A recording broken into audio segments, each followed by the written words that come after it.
That's me, and that's the Switch because I got to play the Switch.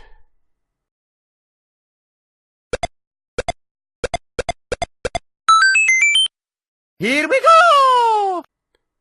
Hey guys, Storm1208 here today, and I have an awesome video for all of you because last weekend I got the chance to play the Nintendo Switch early at the press event in Washington, D.C. So I thought it would be a good idea to make this quick video, before the Switch comes out, because it is coming out next week actually, and I thought it'd be a cool idea to make a quick video and, well, maybe not necessarily quick, but at least get the chance to talk about all the different games I played, all the different modes I played in, and my personal impressions and how I feel about the Nintendo Switch. Oh, but before we start, I am actually obligated to say this. All footage shown in this video are of demos and may not reflect the final product of the game. Please do not interpret this footage as final in any way, and realize that some of these games are still works in progress. Thank you. Additionally, Nintendo had some strict recording laws about how you could record footage and how long the footage could be. So if you're watching this video and you don't like the angles or the way the footage was recorded, I'm sorry, but there's nothing I can really do about that. I was trying to obey Nintendo's code so that, my video doesn't end up getting taken down later. So thanks for understanding, I guess. Since this video is about the Nintendo Switch, I guess I'll start off by talking about the system itself. So I actually got to play the Nintendo Switch in two different modes. I played it in TV mode and I played it in handheld mode. I did not actually get the chance to play it in tabletop mode, which is rather unfortunate. Tabletop mode is when you pop out the little kickstand and you take the Joy-Con out of it and you basically use the Switch as its own screen. But what I can say is that TV mode looked awesome. The games looked pretty great. I will admit that I think there was something up with the TVs at the event, because some of the games, the color looked a bit off, and I am genuinely sure that it was the display. I don't think it was the game itself, it was the TV. But other than that, TV mode did actually look really good, and I did really enjoy playing it that way. And handheld display was awesome. The Switch's display has incredible image quality, so all the games that I got to play in handheld format looked visually stunning. Probably one of the most impressive handheld experiences I've ever had with a video game system before. So for this video, I'm going to go in order of the games that I played from when I entered the venue to when I had to leave the venue. So yeah, I will be going in order with all the different games I played. So the first game I got to play was Ultra Street Fighter 2, The Final Challengers. And I just got to give a shout out. The guy who was working the station there, he was super nice. You guys can see the photo here, but I took a picture with him. He was super vibrant, super amazing, and a lot of the staff there had been working some long hours getting the event ready. So just shout out to all the staff who worked the event. Thank you so much for making it so much fun. You guys were really awesome. And you guys definitely made the experience even more fun than it already was. So, just shout outs and big thank you to you guys. But moving on, back to Ultra Street Fighter 2, I did get to play it in TV mode using a Nintendo Switch Pro controller. And I played Versus, so I wasn't playing a computer, I was playing another human being. And I played as Ryu. And personal opinions, it's Street Fighter 2. Street Fighter 2 has been released multiple times on multiple different systems, and this one doesn't really feel all that different. It is just Street Fighter 2. If you're a really big Street Fighter buff, or you're a really big Capcom fan, or you really want Street Fighter 2 on the Switch, then great, go for it. I'm sure you'll love this game. But, I mean, the only new things I really saw were Evil Ryu and Violent Ken. Other than that, you can switch from sprite-based graphics to HD graphics, which I guess is kind of cool. And I was reading some articles earlier this week. I think they're adding a color palette mode where you can change the color palette of your character to use in online or local play. And they're also adding the Way of the Hadouken mode. Not Hadouken, it's Hadouken, because you're doing it with the Joy-Con. So you do reuse moves with Joy-Con motions, and then it'll execute on screen. It's like a first-person mode. It looks kind of cool, but yeah, it's Street Fighter 2. I had fun with it, but that was my main takeaway, so just to let you guys know. So after playing Street Fighter 2, I got the chance to play Puyo Puyo Tetris. Fun! This game was fun. This game was a lot of fun. So, confession time, I've never actually ever owned a version of Tetris or Puyo Puyo. Yeah, I know, especially the Tetris part, that surprised a lot of people. But I think the reason why is because I don't consider myself a puzzle gamer unless I'm playing a puzzle game. And what I mean by that is, I won't go out of my way to buy and play a puzzle game, but if somebody gives me a puzzle game and they're like, you want to try it out, I will like sit there and get really engrossed in it until they ask for it back. So, I'm in kind of a weird spot, but Puyo Puyo Tetris was amazing fun. I played it in TV mode with the Pro Controller, and I played I think it's called swap mode, and the way that works is you have a Puyo Puyo board, and you have a Tetris board, and there is a timer, and every time the timer counts down to 0, the boards switch. So you are playing a Puyo Puyo game and a Tetris game at the same time. And I did play versus mode against 2 people. I was in the middle of a match with one guy, and he left. I'm not sure why, but he left in the middle of a match, so somebody else came in and took his spot, and I started playing that guy. I did relatively well. For some reason, I was really good at the Puyo Puyo board. Like, I was able to rack up some combos by matching up multiple colors, like, in succession, but I was not very good at the Tetris board at all. So, like, when the board was on Puyo Puyo, I would do really well, but when it was on Tetris, I would do really poorly. And the ironic thing was the guy was sitting next to me, and he was like, and I told him, you know, I'm really good at Puyo Puyo, but I'm really bad at Tetris. And he's like, that's hilarious, because I'm really good at Tetris, but I'm really bad at Puyo Puyo. So it kind of kept going back and forth, because when it was the Puyo Puyo board, I was doing really well, and then when it was the Tetris board, he would start doing really well, and so it kind of just kept switching between which one of us was on top. And the game got pretty heated, but the demo had a timer on it, and when it hit the timer, it automatically ended our game before we could have a winner. So that was kind of a bummer, but it was a lot of fun. I could definitely see myself getting a copy of Puyo Puyo Tetris in the future. I think I could log some serious hours into that. I had a lot of fun with it, and I do think it would be a really great game to play with friends. I do believe that a digital version of the game is like $30. I may be wrong, correct me in the comments if I am wrong, but yeah, I will definitely look into getting a copy in the future because I had a lot of fun with it and I do want to play some more. So the next game I got to play was Splatoon 2. Okay. All jokes aside though, I had a really good time playing Splatoon 2. I played in TV mode with the Pro Controller, although they did have handheld mode set up for people who wanted to try it over at a little table next to the TV mode section. But yes, I did play in TV mode, and I got to play the roller and the splatter shot. I'm sorry, I did not try the splat dualies. They did look awesome, but I got kind of nervous because the guy at the station was telling me the splat dualies were really short range, and I'm not the biggest fan of short range weapons. In Splatoon now, I main the Charger, and I sometimes use the Splatter Shot Pro. I'm not really about close range, so yes, I did stick to the Splatter Shot and the Splat Roller. I got to play 2 rounds, and it was really awesome. The graphics actually seemed better than the Wii U version of the game.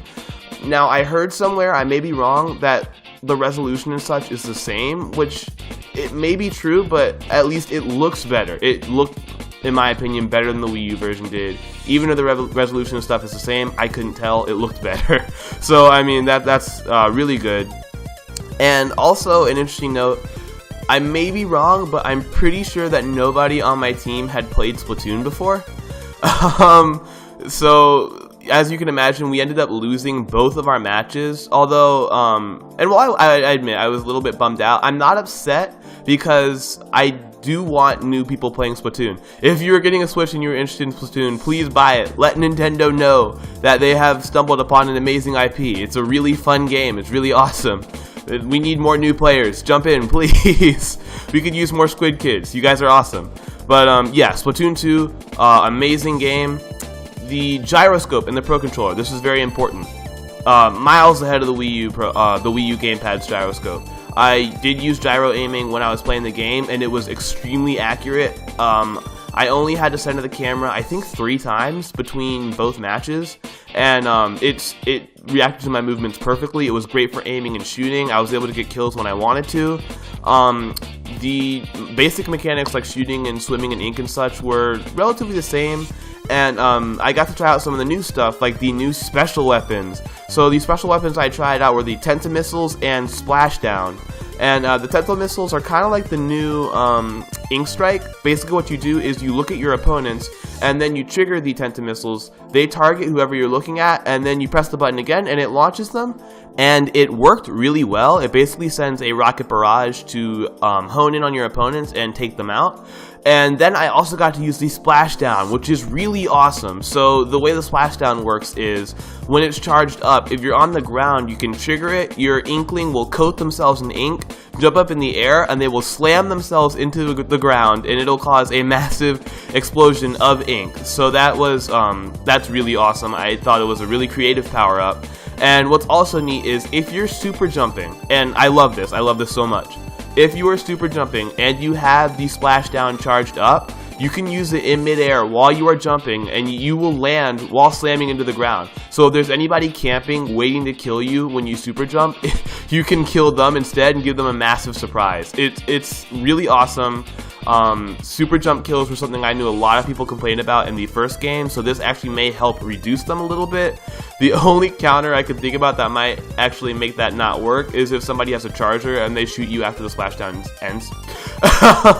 Because I'm pretty sure that's definitely going to be possible still. But all in all, I had a great time, and I'm really excited for the full version of Splatoon. No doubt in my mind that I'm going to be buying it at some point. Splatoon 1 was too much fun for me to not want to get Splatoon 2, so yeah, I had a great time. And if you have not tried out Splatoon at all yet, heavily recommend looking into it. Great game, awesome mechanics, really fun. Sonic Mania, you guys. I got to play it. I got to play Sonic Mania, you guys. It was awesome. So yes, I actually did get the chance to play Sonic Mania early, which is really awesome. And I did not even play the game in single-player mode. I got the chance to play the game in two-player mode. So I met up with a guy, I think his name was Bobby. Please, in the comments, correct me if I'm wrong, because he did actually sub to me. So if you end up watching this video, just please in the comments correct if I got your name wrong. I'm really sorry, but I'm awful with names. But I got to play 2 stages with him. We got to play Studiopolis and we got to play Green Hill Zone, and we both swapped. So the first level, he played as Sonic and I played as Tails, and then which was in Studiopolis. And then in Green Hill, I played as Sonic and he played as Tails. So I did get a chance to try out 2 of the characters in the game, and they played really well. The drop dash is awesome. I love the drop dash. I wasn't sure what I was expecting with the drop dash, but getting to actually use it, I did try it out like 2 times or so, and I did like it, and I am definitely probably going to be using it a lot when the game comes out. And of course, Tails' flight ability is still intact in this game, and if you jump into the air and fly as Tails, you can have somebody playing as Sonic grab his hands, and then Tails can lift them into the air, which is also really useful. The mode we played in was TV mode, but we were actually using the Joy-Cons as controllers. So I took one of the Joy-Cons in my hand, and he took one of the Joy-Cons in his hand, and we flipped them sideways. And surprisingly enough, I was worried this was going to be like the worst way to play, but it wasn't actually that bad. I thought my hands might cramp up or something, but it worked pretty well. The only real issue I had was that when you flip the Joy-Con sideways, of course the orientation of the buttons does not also flip to fit the new control scheme. So when I was trying to press one of the buttons, I think it was the B button, I kept accidentally pressing the actual B button and not the Y button, because of course once you flip it sideways, the Y button ends up taking the spot that the B button would have taken if you were holding the Joy-Con right side up. And I didn't think this would be that big of an issue, but I kept doing it over and over again, and there were moments when we were playing where I would try to spin dash, and I would just crouch in place, and I'd be like, why am I not spin dashing? And I looked down, and I'd be like, shoot, I'm so stupid. So I feel like that's kind of a getting used to it kind of thing. I also have to remember, you know, when you flip it sideways, Y becomes B, B is no longer B, B is now A. You know, it's just kind of a remembering the orientation and not so much looking for the letters themselves. Like I said before, I play tons of video games. I didn't think that would really impact me, but for some reason it did. So I thought that was kind of funny, but yeah. One issue I did have with Sonic Mania, though, was the implementation of Tails' 2-player mechanics. So, to cover a few bases, Tails cannot actually break monitors when he is player 2. Only Sonic can break monitors, apparently. Which, I guess that kind of makes sense, but it was a little weird because we would see ring monitors and stuff, and we'd be like, oh, okay, I'll get it, and then you go on ahead. And we would jump on them, and then Tails would stand on it like it was a platform, and we'd be like, Tails. We'd be like, Tails, break the monitor, what are you doing? And we, you know, gradually realized, oh, okay, so Tails can't break monitors in this game. Okay, fine. Which, like I said before, it makes sense. For items and stuff, they probably want that to be restricted to player 1, but, you know, whatever. And then the other issue is, if Sonic gets too far from Tails, and, like, Tails goes off screen, he actually despawns, and there's a short amount of, like, I don't want to say cooldown time, but there's, like, a short amount of time you have to wait until he respawns. So that was slightly annoying because there were moments where Sonic would get going really fast, or a platform section would force him to go really fast, or he hit a spring or something, and in the process, whoever was playing Tails would get left behind. And then once they got left behind, they would realize they no longer had control of Tails. The person playing Sonic would actually have to stand and wait for the person playing Tails to fly back in so they could keep going. Like I said in the beginning of this video, these are all demos and may not actually reflect the final product of the game. So who knows, maybe they'll tweak some things and fix one or both of these issues, or maybe both of them will stay in. I have no idea. Or maybe they were intended to stay in. Maybe they're not issues at all, but they're part of the game that Whitehead and his team wanted to be there. But either way, Sonic Mania overall was a fantastic game. Had an amazing time playing it. I have already been hyped for this game, and getting to play the demo only made me more hyped for the game. I actually already have the PC edition pre-ordered, and when I get it, I plan on doing an unboxing and a playthrough for you guys. So yeah, I really can't wait. Getting to actually get hands-on time with it was a complete honor, and I am very, very, very excited to finally get my copy when it releases. So I actually did get the chance to play a lot more games I talked about in this video, but if you guys noticed, the video is actually getting kind of long. So I'm splitting it up to a part 1 and a part 2. In part 2, I'll talk about some of the other games I got to play, including Mario Kart 8 Deluxe, ARMS, and, of course, The Legend of Zelda Breath of the Wild.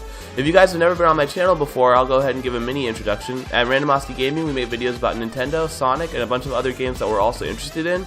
If you liked what you saw here, maybe check out some of our other videos, and if you're interested, subscribe, because we would really appreciate that, and it helps out a lot. Alright, thank you so much for watching, and I'll see you guys next time. This is Storm1208. Goodbye.